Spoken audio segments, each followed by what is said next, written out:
on list, we have Remack, Altuner, Williams, Weedman, Biggs, Austin, and Terry. On a shorter list, we have Livingston, Cray, Young, Bosley, and hopefully Young Bear. What those lists are all about, how they lead to my fears and hopes, what it might mean, I get to just as soon as I say. This is WVU Football Going Deep, the channel for fans who like to think as well as cheer. And remember that trash talk and insults do not fly on this channel. And I am Forrest Poston. Whether I fly or not, whether you cheer, jeer, or whatever else, I'm still Forrest Poston. Now, the long list is offensive linemen from West Virginia who are now in the portal.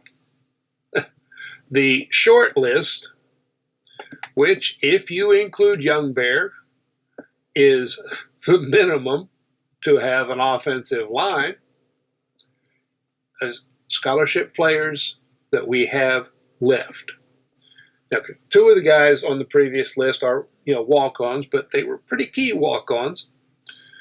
And we do have, I think, 3 walk-on linemen still left on the roster from last year's team. Doesn't mean, I haven't checked the 2025 roster. I don't know that they're listed. They just haven't necessarily announced being in the portal. So, we expected transition, transformation, but it is kind of at a level that you have to worry. You don't have to, but shucks, worry is part of what fuels those of us who are doing these videos. So, best guess. Now, some of the guys who entered the portal did so, before Rodriguez was hired, some right after he was hired. But these are guys who left before there was any, chance for coaches to say stay or go.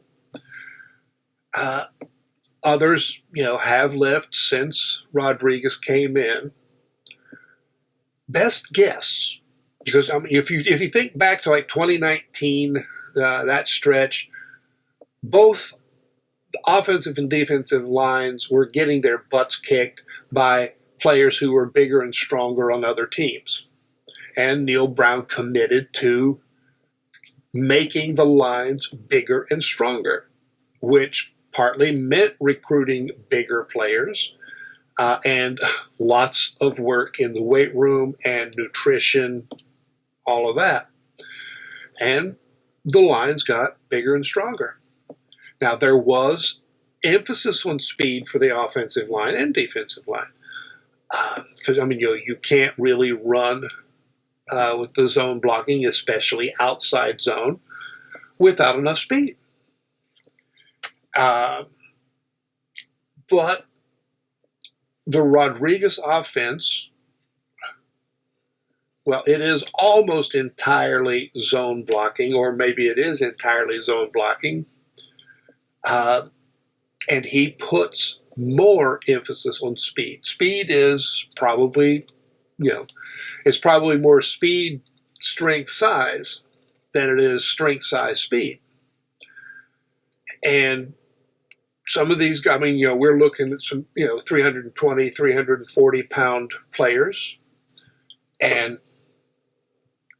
fast may not be fast enough. Or they may not, felt like they were a good fit. We don't know if these players are leaving because they want to, or because Rich Rodriguez has said you're not going to fit here. Or, you're not going to fit this year. You'd need to lose, 10 pounds, 20 pounds, whatever. And I mean, essentially, we'll probably never know that about particular players. Now,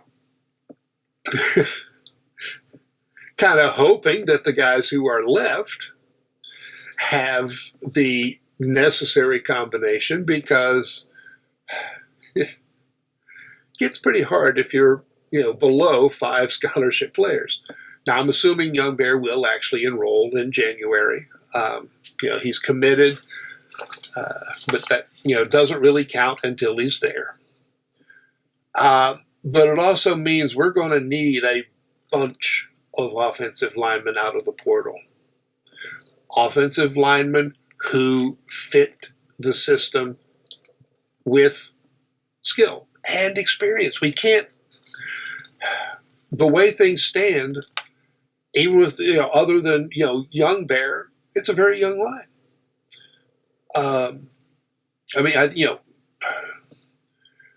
Young and Cray would be in their 3rd year. Livingston is 4th year. So, Livingston does have some experience, but there's just not a lot of it through the rest of the line. So we're looking at bringing in 3 or more guys who can push for starting positions, plus some guys for depth. And the guys we have make a good line. A little young, but it should be a good line. But you do want guys who can push them and guys who can play if needed.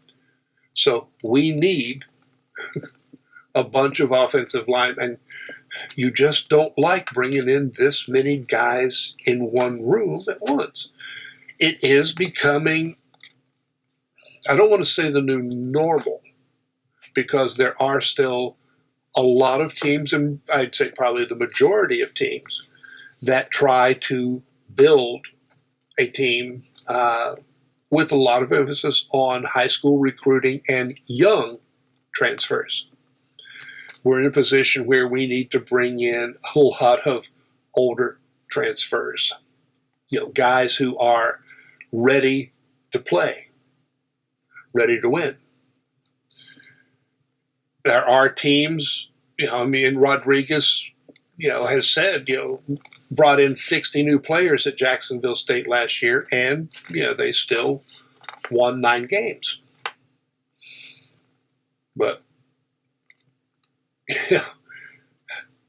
I think what we have seen demonstrated so far is that bringing in a bunch of new players, even if you have enough money to bring in, or in case of Deion Sanders, name recognition, to bring in a lot of 4 and 5 star players, it only takes you so far. Colorado had a good season. They lose their 2 best players.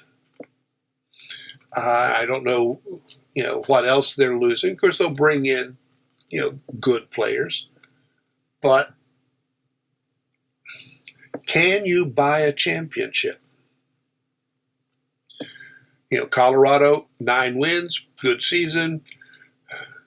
Got a pretty tough beating by BYU, another Big 12 team, in their bowl game. So they didn't make it to the playoff, or the conference championship, or the playoff. Didn't win their bowl game. To what degree can you buy bowl wins? Iowa State was another Big 12 team, won their bowl game, and they've had to replace a lot of players, but they've also worked to build, continuity to the degree they can. I think, if you're going to buy a championship, you have to, have more money than West Virginia has. There are probably only 2 or 3 teams in the country who could, if they choose, buy a national championship. And even then, you may turn around and, you know, have a crappy season the next year.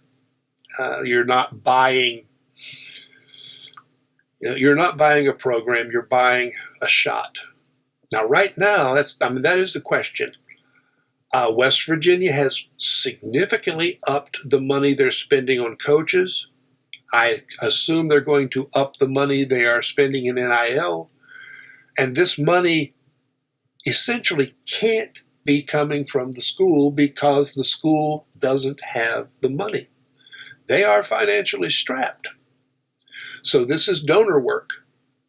Guys who suddenly decided, they've got Rodriguez, he's their kind of guy, they're going to pour in tons of money.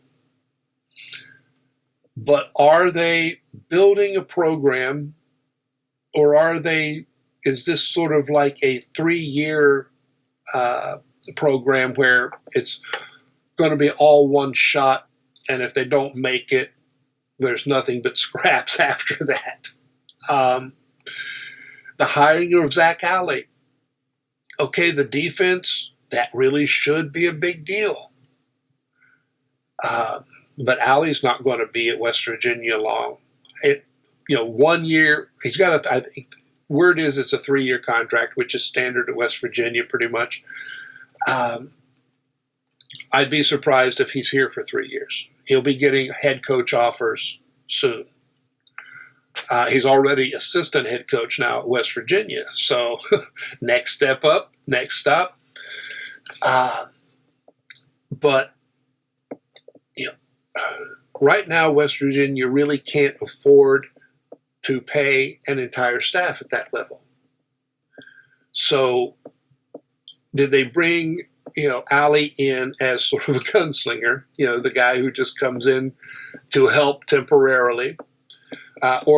Did they bring him in as a way of starting to build a broader program at that level? If the team wins enough games and gets into the playoff and can make some money there, then maybe you have more money to raise the entire salary pool and bring in more coaches at the upper level or upper cost. It's not always, what you pay is what you get is not always true in coaching. And right now, I just don't know. I mean, I hope they're building a program. I hope this is sort of something that they have planned to spread through the program, not just, one big roll of the dice.